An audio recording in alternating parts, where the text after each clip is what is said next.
Hello and welcome to the Magical Learning Podcast. As you can see, today we have a guest, and we always love to start with asking first, Paul, how was your week been? Yeah, my week it's been very good actually, despite the fact that um, winter came sorry, spring came in winter, and winter has now come in spring in Victoria. But anyway, Lovely. we're all good. Well, welcome, and let's start by showing our viewers, particularly, Dr. Paul Taylor's new book, The Hardiness Effect, and we're going to be talking about this. But Paul, we always love to start with tell us a little bit about your journey so far, and then we'll talk about the book shortly afterwards. Sure. Look, my journey's pretty eclectic. I grew up in Belfast in Northern Ireland. I grew up as an Irish Catholic living in a Protestant neighbourhood. I was from a mixed marriage. That probably started my journey on hardiness, actually. Then I went to university, did a degree, then a master's in sports science. Then I joined the British military, and I flew in helicopters. I did anti-submarine warfare for a couple of years. Then I did helicopter search and rescue.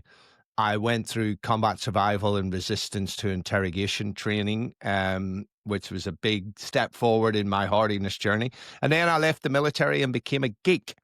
So I went back to university, did another master's in nutrition, did a postgrad in neuroscience. I've just finished off a PhD in psychology.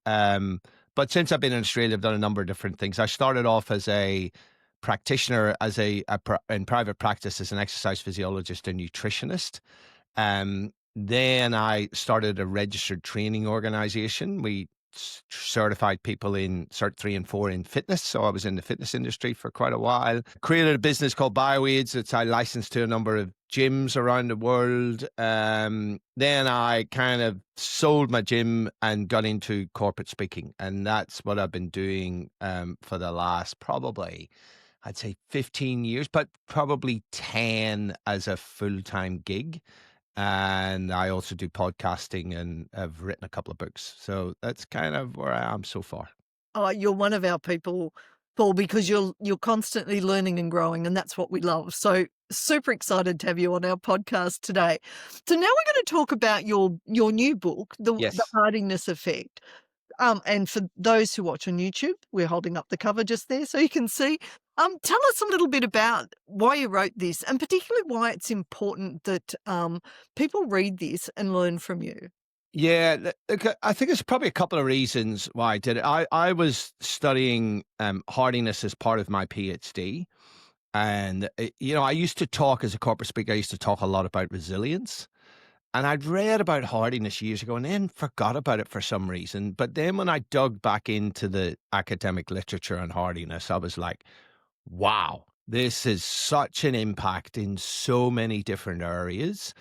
And as part of my PhD research, we showed that you could learn hardiness, you could increase your hardiness, right? So, and I think it's increasingly important because I've just seen society slide into a life of ease and comfort and poorer and declining physical and mental health. And I actually thought that hardiness is really the solution. So what I've brought to it and why I wrote it was I also reading all the research around hardiness. It was all psychological hardiness. And I thought, what's missing here is the physiology, because I'm a psychophysiologist. I'm trained in both psychology and physiology, and I'm very passionate about marrying the two of them. So I wanted to write a book on psychophysiological hardiness. We obviously left that word off the title because people would look at it and go, well, I don't think I'm going to buy that.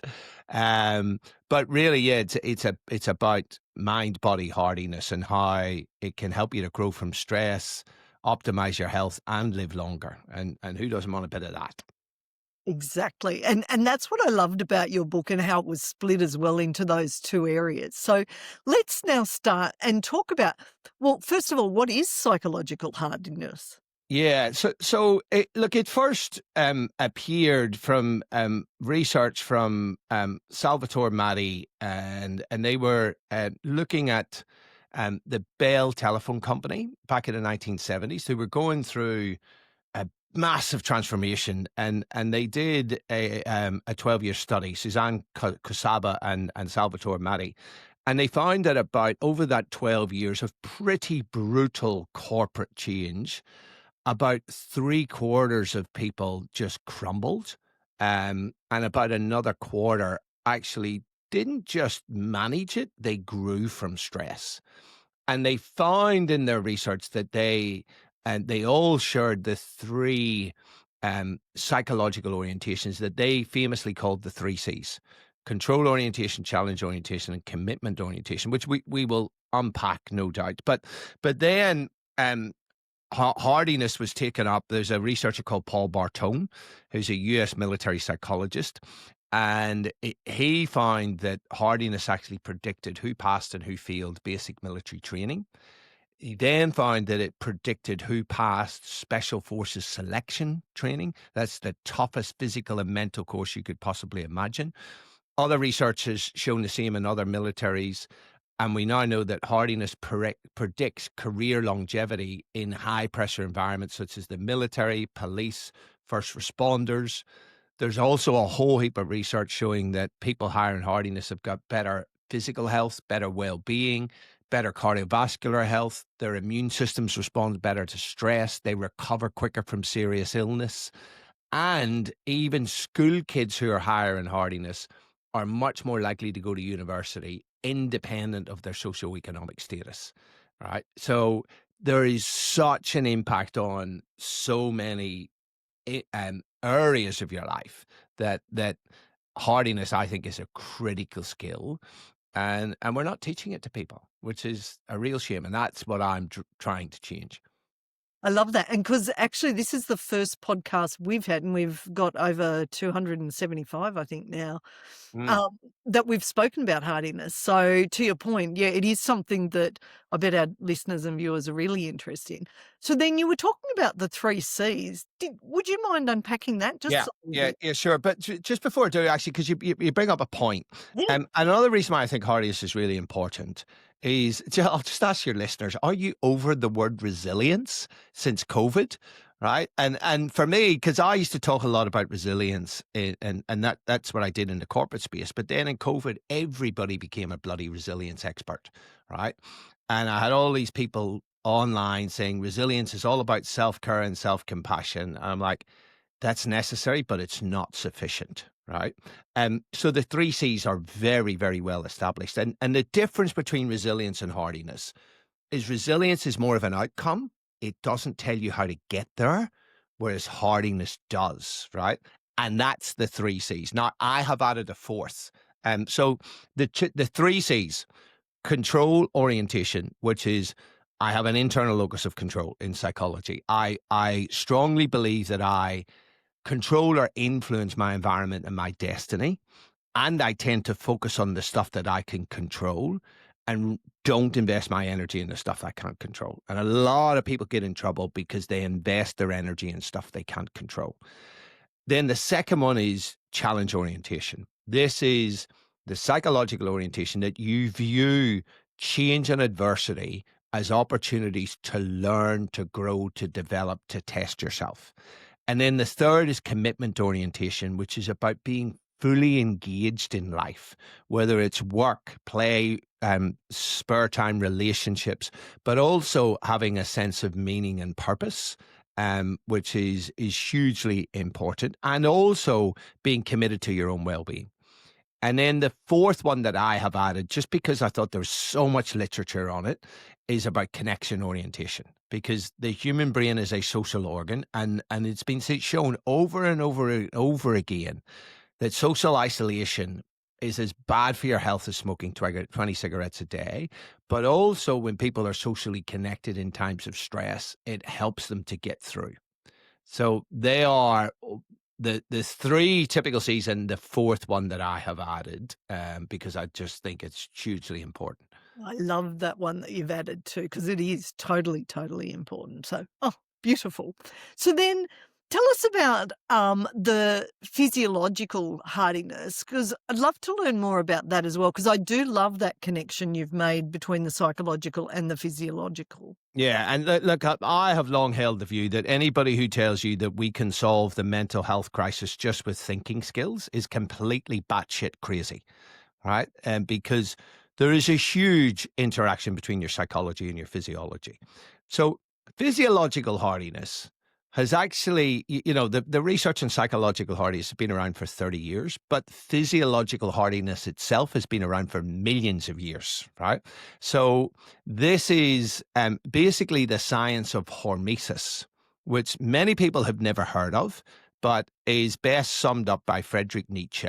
That which does not kill us, and I'm sure all your listeners can finish the sentence, makes us stronger. And so what we know now is that there are a whole host of stressors in our environment that actually make us stronger. So the archetypal one is exercise. Exercise is only good for you because it's a stressor. And that stress stimulates adaptation. So your body actually goes, hey, wow, we've been asked to do a lot. Maybe we need to adapt to this in case we're asked to do a lot again. And you become bigger, faster, stronger because of the stress and then appropriate recovery. But look, this was first identified by Edward Calabrese. Well, certainly in modern times, and he was a PhD student in the 70s, and he was researching around plants and using chemicals to kill the plants, and trying to work out what was the smallest dose of the chemical, the pesticide that could kill the plant. And he found when he reduced the dose that the plants actually flourished and grew bigger and healthier. And that's when he's like, oh, wow, this is interesting. And then he started the whole movement in hormesis. There are now over 600 known hormetic stressors in our environment, right? From exercise to small doses of toxin to sunlight, and everything follows the hormetic curve. If you don't have any, it's bad for you. If you have some, it's good. You have more, it's better. But then everything reaches a point where it becomes too much, right? Cold exposure, cold water exposure, heat from saunas, that's a hormetic stressor. There are lots of polyphenols and flavonoids in foods that we are told are antioxidants, but they're not antioxidants. They are small doses of poison. So if you take sulforaphane, which is found in broccoli and other cruciferous vegetables, it is known to have very potent anti-cancer effects, but it's actually a small dose of poison. It's a plant protective mechanism that persuades an insect not to eat it. But when we eat it, because we are much bigger, it just causes a very mild metabolic stress inside the cells. And the cells ramp up their molecular machinery to actually make them more resilient because of exposure to the stress. And that hangs around for longer, right? And so we now know that there are all of these things in our environment that our ancestors were naturally exposed to, right? From eating natural foods, from having to exercise lots and run after prey and run away from prey, from being cold, from being hot, that our modern environment is actually removing, and it's making us weaker physically, emotionally, psychologically. And so we actually have to go out and cultivate these hormetic stressors if we want to be optimal.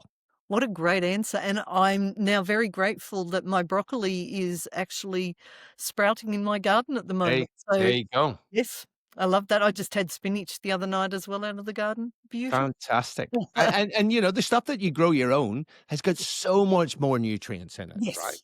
Yeah, yeah, yeah. Yeah. So I just love living on a farm. I'm not at the farm at the moment. I'm at my parents', but living at a farm, best life ever. Mm. So what are some of the ways that listeners and viewers could actually start their journey to build that physiological hardiness? Yeah. So look, for me, exercise is really key. It's a landmark paper released in 2013 by Saltine and Peterson. They are two legendary exercise physiologists. And they proved that exercise can prevent and or treat 26 of the most common chronic diseases that we suffer from. right? So, what most people don't realize is our biology is built on movement. We were built to move. Every time we contract our muscles, we release these little molecules called myokines that actually get out of your bloodstream and signal your organs to actually be healthier. All of your organs, including your heart, your brain, your pancreas, your liver, all of these things. And so exercising is for me the cornerstone of psychological hardiness, or sorry, physiological hardiness. But then what the research shows is that people who are highly active and fit handle psychological stress better. And here's what people need to understand. It is the exact same stress response system that is activated when you're working out as is activated when you're stressed psychologically or emotionally. So by exercising regularly, you fine tune the system, which is really, really important. Then we have other known stressors such as cold exposure, whether you do cold water plunges or just turning your shower to cold all the way at the end for 30 seconds. That actually changes gene expression, ramps up your antioxidant defenses, improves your mood, does a whole host of things at a cellular level, as does heat exposure from saunas or hot baths. And then eating lots of natural foods, particularly fruits and vegetables that have these hormetic polyphenols in them. That's really critical. And then sunlight, getting out into sunlight, spending time in nature. And the sunlight's an interesting thing, right? So this is a hermetic stressor. Everybody knows, especially in this country, right, that the sun can be bad from you. Where I grew up in Northern Ireland, the sun was a mythological creature that would appear a couple of times a year. And as soon as it hit 15 degrees and the sun was out, everybody had their tops off sunbathing, right? So then I came here and everyone's like, oh, no, don't go in the sun. You got to stay out of the sun. But what we know is that there's a middle way. Like in Australia, they have about the same amounts of vitamin D deficiency and insufficiency as you have in Northern Ireland, Scotland, and Scandinavia, where the sun doesn't bloody shine. Now, this is a problem because everybody knows that too much sun can cause skin cancer, but too little vitamin D significantly increases your risk of almost every other cancer out there. So we need to have that balance, and it's about getting out into sunlight for 20 minutes a day and based on your skin, right? So looking at you, I could probably spend a little bit more time in the sun than you, all right? You look like you've got a bit of Celtic blood in you there. But if people are darker skinned, they need more time in the sun, and we need enough to stimulate our vitamin D. So they are some of the things that we can all do to improve our physiological hardiness as well as our psychological. Love that. And you've just reminded me, Paul, that I grew up in Papua New Guinea, and for 2 years I had cold showers because there was no hot water in the house. So Ah, I didn't like it at the time, but it was good for me, obviously. absolutely. Ah, gorgeous. So now my next question is, you know, I reckon there's a bit of advice that probably you wish someone had given you when you were sort of starting out that would have been maybe helpful and shaped you even more than you are today. So would you mind sharing that bit of advice that you wish you'd learnt a lot earlier? Yeah, I wish probably somebody could have told me about the science of recovery, right? And especially breath work. So, I worked out, and when I had the registered training organization, it was my general manager. He's a big Maori dude called Maya. And I remember he came to me one day and he said, Paul, he says, I know that you love it when the shit hits the fan. We can tell, everybody knows that's when you get switched on. And he says, you seem to almost create mayhem so that you get excited. And he said, nobody else does. And I was like, oh shit.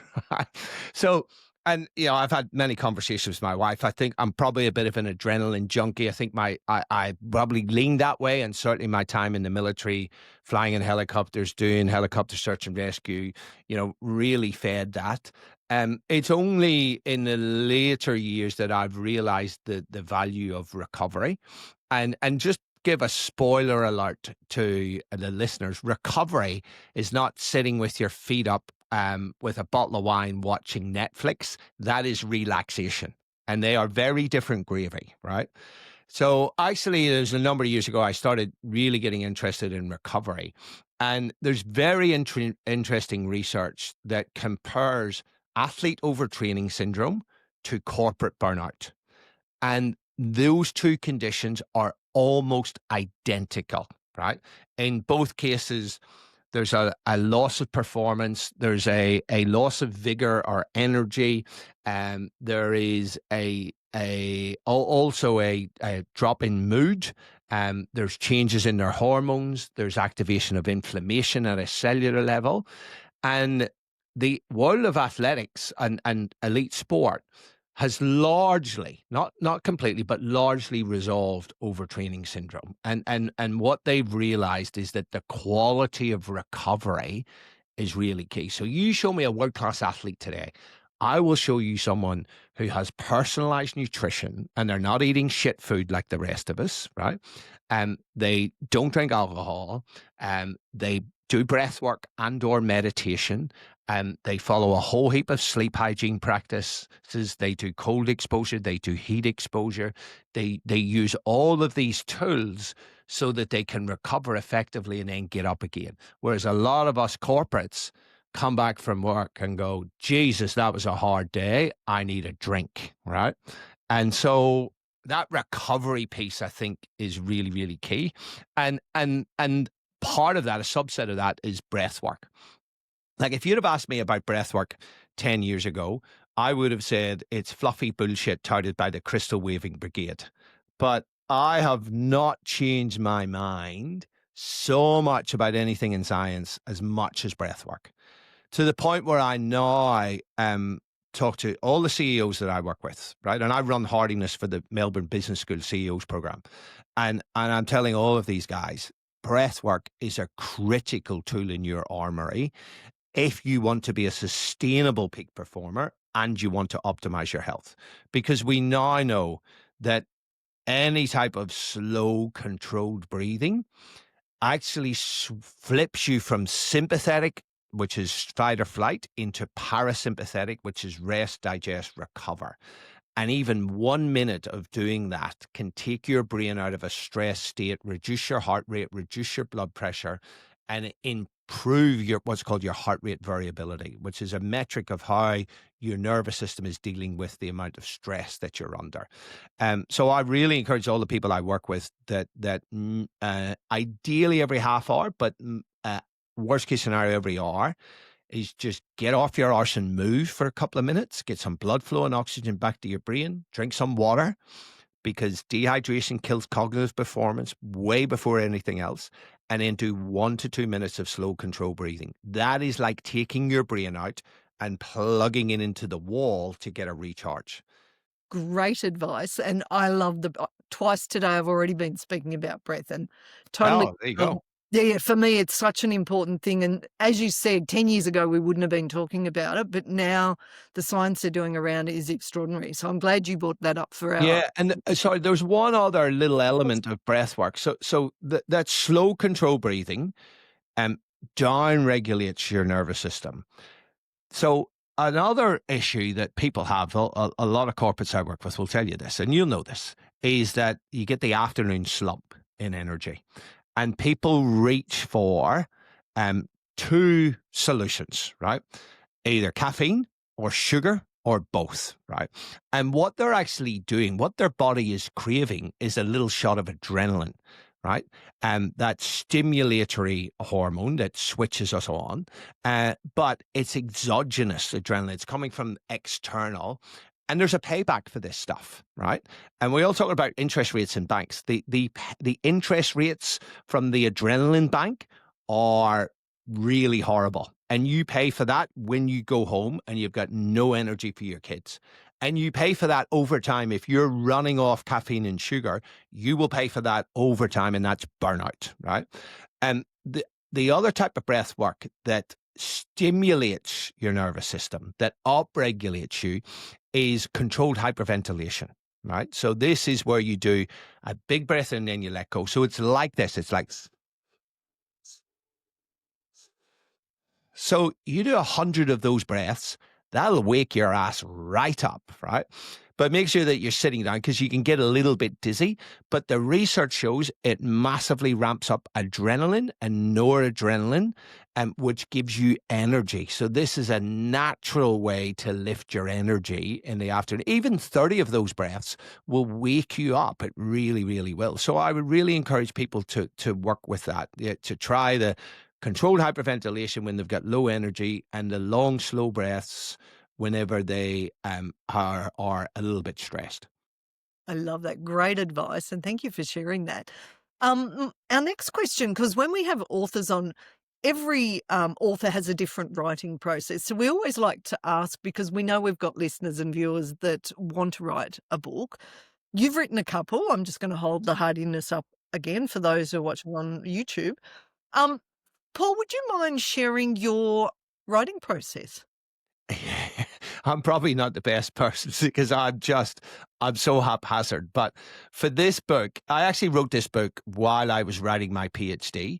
And look, I had a little process or an event that was very, very beneficial that I probably don't recommend. And that was I went through open heart surgery. And I spent a lot of time sitting on my ass, and I used that to write. And the reason I had open heart surgery is I played soccer with a cardiologist, and I'd said to him, "Hey, man, I'm in my 50s. I want to get a full checkup." And he brought me in, checked everything up, told me, "Hey, you're fit as a fiddle, but we found that you were born with a dodgy aortic valve." So I'm a very lucky boy, but I decided to use that time. So using challenge and control orientation, right? Focus on what you can control. And I was very frustrated. I'm a very bad patient, but using this as a challenge and saying, "Hey, well, what can I do with this right now?" You know, I'm a big fan of the Stoic philosophers, and Epictetus says that we are all actors in a play, and sometimes we are given a role that we don't like, right? And this is from the universe. And he said the key is to play your given roles well. So I thought, well, how do I play the role of somebody who'd had open heart surgery well? And I used that to really focus on my writing on both my PhD and on the book, and got them both done in record time because I just got dialed in. So I tend to be, when I'm focused, I'm really focused. And then when I'm not, I'm all over the shop, and I need a little bit of adrenaline. And did you know that what probably the best thing was is that we set a reasonably unrealistic deadline for me to complete the Hardiness Effect, which then got my adrenaline junkie switched on, and I really dialed in. So probably not the best use case for other wannabe writers.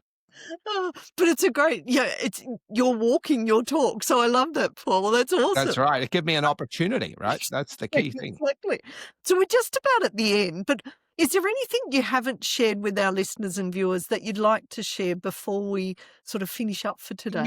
Yeah. There's something pretty significant that I'd like to share. So scientists estimate that our chances of ever having been born, right? What do you reckon they are? Give me a guess. One in what? What would you say of you ever Billion? having been born? You as you.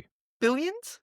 One in 400 trillion. Oh my goodness. It's a big difference. Right. So you got to think about your whole ancestral tree way back 2.5 million years ago to Homo habilis and Homo erectus 1.8 million. You know, your ancestors and my ancestors were running around for us, and probably on several occasions just escaped getting eaten by a lion. And if they hadn't have escaped, we would not be alive. So think of your entire family tree traced back millions of years. They all had to survive in order for you to be born, right? And I really thought about that deeply. And along with when I knew I needed to have open heart surgery, I looked at the risks because I'm an ex helicopter guy. We always do risk assessments, right? And the thing on a risk assessment, what's the likelihood of this happening, and what's the impact? So I did all the research, and there is a small chance you're going to die on the operating table, but it was pretty low. But the impact was huge, right? So I then forced myself, as the Stoic philosophers do, to meditate on my death, right? And to actually go, you know what? Let's just run a scenario where I don't make it, right? And force myself into that. And then so for me, there's two sides to the coin here. One is we had a 1 in 400 trillion chance of being alive. And then the second is that I got from the Stoics, and I actually have tattooed on my arm, memento mori. Remember that you are mortal. You could die at any moment. I've actually found both those. So there's a positive slant and a negative slant. I found them both to be highly motivating, right? And I can guarantee you that if your listeners get up in the morning and go, 1 in 400 trillion, I have won the greatest lottery ever, and I could die at any moment, it is a massive shift psychologically. And among a whole heap of stuff, it changes I have to I get to. I have to do this really hard piece of work. I have to interact with this dickhead to I get to do these things because I'm alive. And for me, that was such a big impact. I mean, I already was a big fan of gratitude and stuff like that, but for me, it's really taken it to the next level and made me appreciate the little things in life. And often you find people who had a near-death experience, they do that. Well, why do we have to wait, right? And that's why I didn't have a near-death experience, but I could have, and I forced myself into really contemplating my mortality.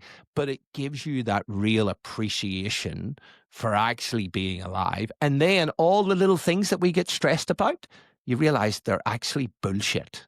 That's so true. I remember Tony Robbins had a story years ago about success with massive CEOs, and only one person in a room of these amazing CEOs thought they were successful. And he asked, what's your formula for Mm. success? And he said, every day above ground is a good day. And Ah. that to me, every day I wake up, I think, how awesome is this? I got a privilege that a lot of people don't get. So I Uh, uh, totally uh, resonate with that. and you know what I had written on my bathroom mirror for quite a while? Growing old is a privilege denied to many. It's so Because true. how many people just start to complain about their ailments and things like that, whereas it is a privilege that is denied to many. And I think as you grow older, it's important that we look forward into the future and that we have plans, right?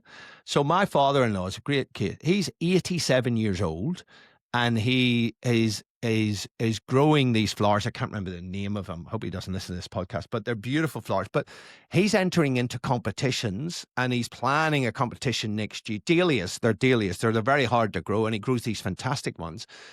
But I remember he said, you've always have to have a project. And he's absolutely right. And we know that one of the biggest predictors of how long people are going to live is when they get older, whether they look forwards or backwards.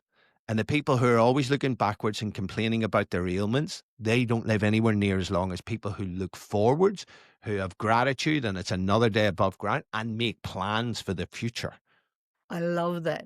So Dr. Paul Taylor, the Hardiness Effect, I want to say, first of all, congratulations on your PhD. Oh, thank you. Also your book in that amazing timeline that you You told. know, you know, they came within a week of each other. That's awesome. So, I pretty much reckon we've got listeners and viewers who would love to reach out and contact you. So where could they find you? Yeah, look, probably the best place is my website, paultaylor.biz, and my podcast as well.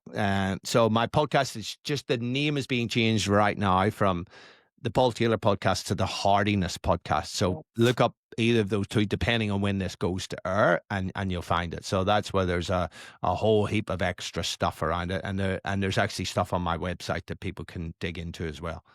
Nice. Thank you so much, Paul. And we'll make sure that all of those links are in the thing with wherever you listen to the podcast or watch the podcast.